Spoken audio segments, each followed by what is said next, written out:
This episode of Reasonably Spontaneous Conversation is brought to you in part by Clay Boykin Life and Business Coaching, because we all get stuck at times. For more information, visit clayboykin.com. By Janelli Bean, for fun and engaging children's books with cute and colorful characters. For more information, visit janellibean.com. And by Wise Owl Organizing, simply set up for you. Organizing consulting and clarity coaching, virtual or in person. For more information, visit wiseowlorganizing.com.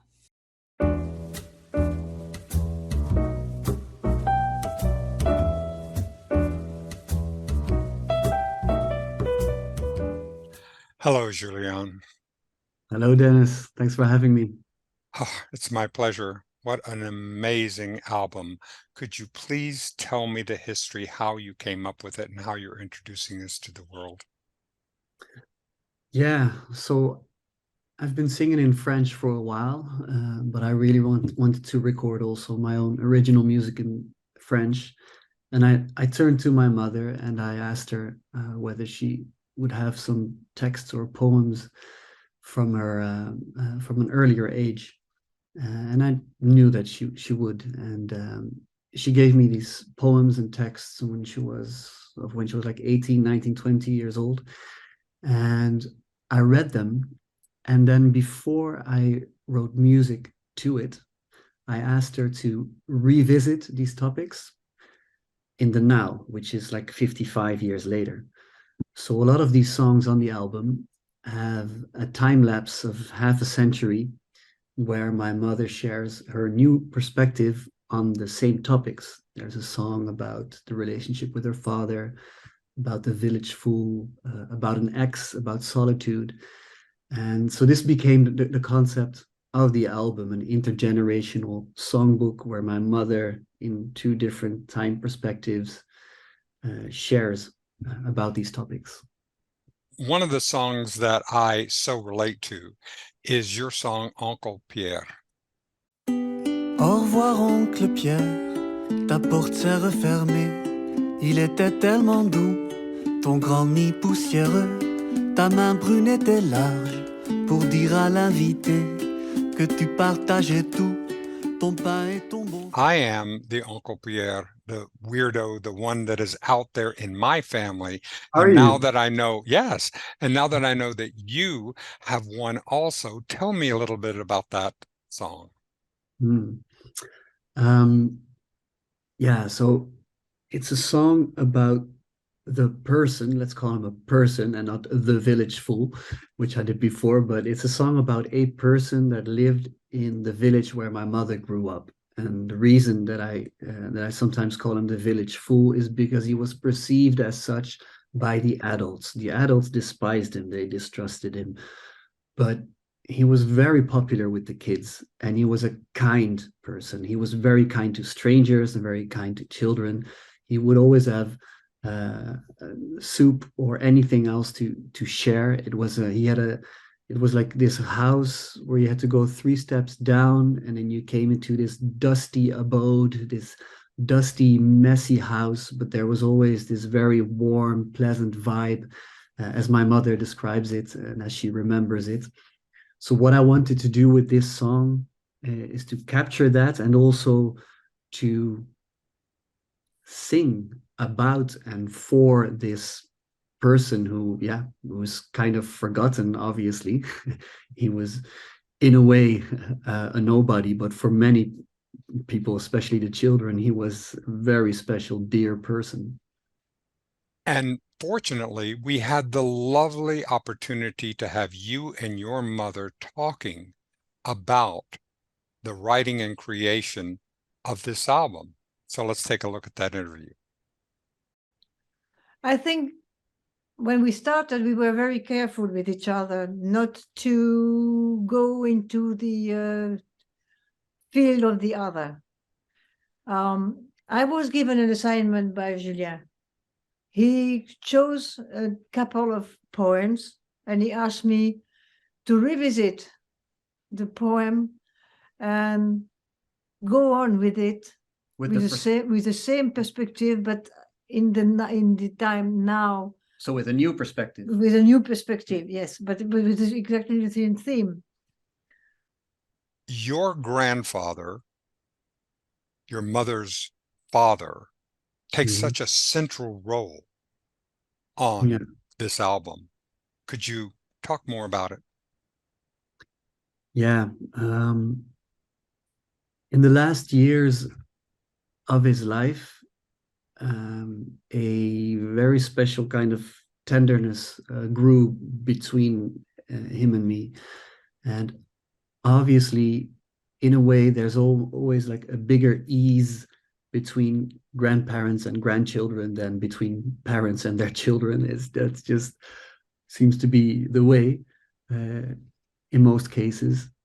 And for my mother, it wasn't always as easy to be his daughter, but as is described also in her beautiful lyrics in the song called Mon Papa, they grew to understand each other on a deeper and deeper level. And my mother loved him. She thought he was a beautiful person. Whereas in the beginning, it wasn't always so easy to be his daughter of this grandfather of mine who was in the Second World War, who in a way, like there were like 5-6 instances in the war that he normally would not have survived.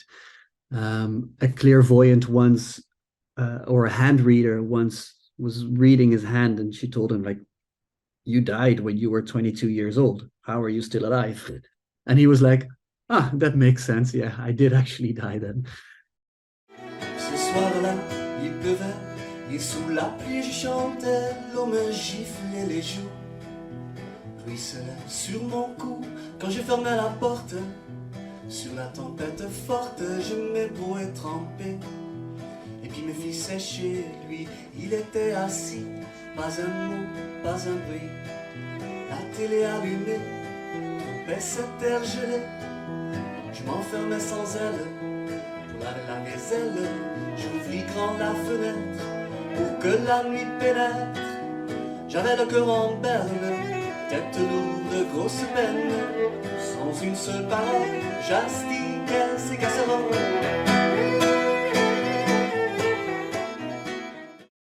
When I was recording and writing the album, he was in the last stages of his life. And we had by that time, we had many like knee-to-knee conversations with him, sharing about his youth, his most precious childhood memories, about the war, which would always be present in his stories to me, about the love between him and my grandmother, who had already deceased, and about him being tired of growing older. He was done with life, and he shared that with me. And he also shared in one instance that becoming a certain age, growing older, you appreciate more and more what kindness is. And he was sharing that with me. He was saying that to me specifically, because he then explained that he was appreciating my kindness so much. And I was just like, yeah, well, I mean, I just love you, you know, like you're this amazing person to me. And or that's what I was thinking. I was just listening to him saying that. And so when he was in his last stages of life, I wanted to share with him something that would be meaningful for him or soothing in his process. And I knew that one of his most precious memories was of his summers, the summers that he spent with his grandfather, so my great-great-grandfather. And he would be there during the summer. He would, like a wild child, he would run around barefooted, and he would climb the trees, and he would go so far on the branches of the trees that they would bend, and he would feel this ecstasy of fear and excitement, listening to the wind and the sea, the ocean. And that is one of his most precious childhood memories. So I wrote him, I asked my mother to write lyrics about specifically that. And that became a song called Enfant Sauvage, the Wild Child. And yeah, and I was just in time to play that song for him on his deathbed. Il passait des heures accroché aux branches. Il s'agrippait jusqu'au bout pour qu'elle penche. Avec la frousse de se retrouver par terre, il écoutait le vent et la mer. C'était petit fort Philippe avec père qui les était. On the album is also a couple of songs that marked certain transitions, because there is also a song where Marinette reflects. It's called Petit Doigt, the little fingers. It's a song where Marinette reflects on the fact, after the death of her father, that she is now the oldest generation. Sentir les petits doigts autour de ce qu'on a fait de soi. Arrêter de penser, regretter, marcher au gré des petits doigts. Sentir les petits doigts.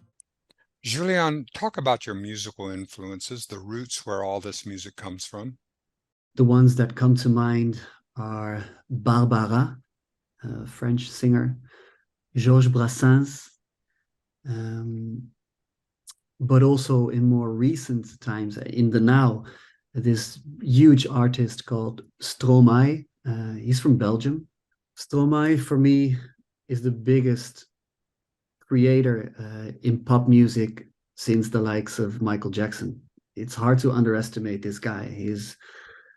His eye for the visual, his lyrics, his dancing, his voice, his songs, his melodies. There's so much in there.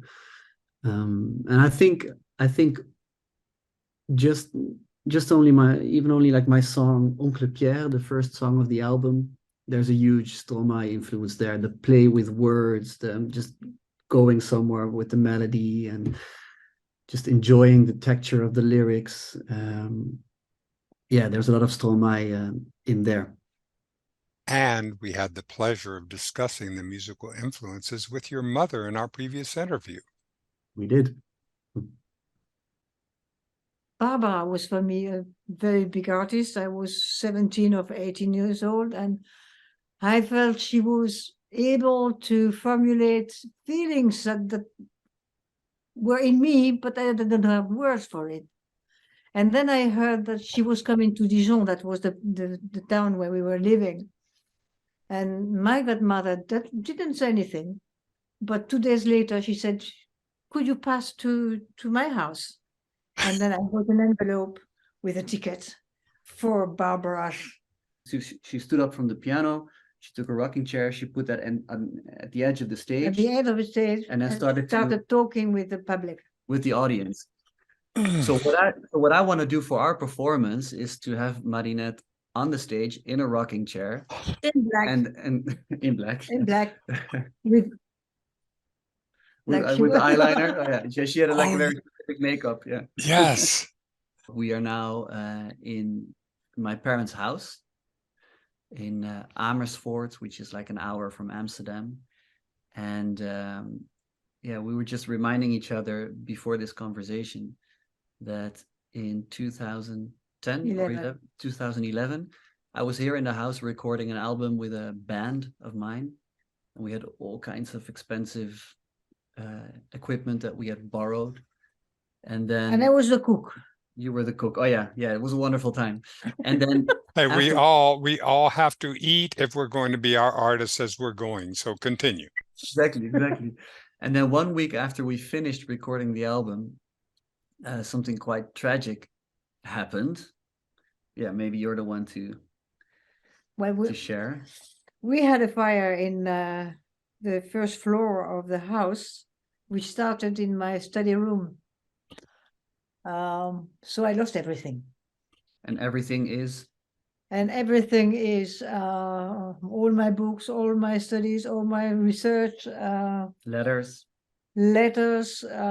Fortunately, the family pictures albums were not in my room, but for the For the rest, everything just went into smoke. Yeah.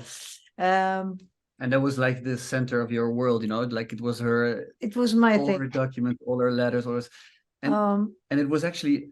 But I want to say something. Yes. Then I had to go to the hospital to see if my lungs were because I was trying to extinguish the fire. It was completely crazy.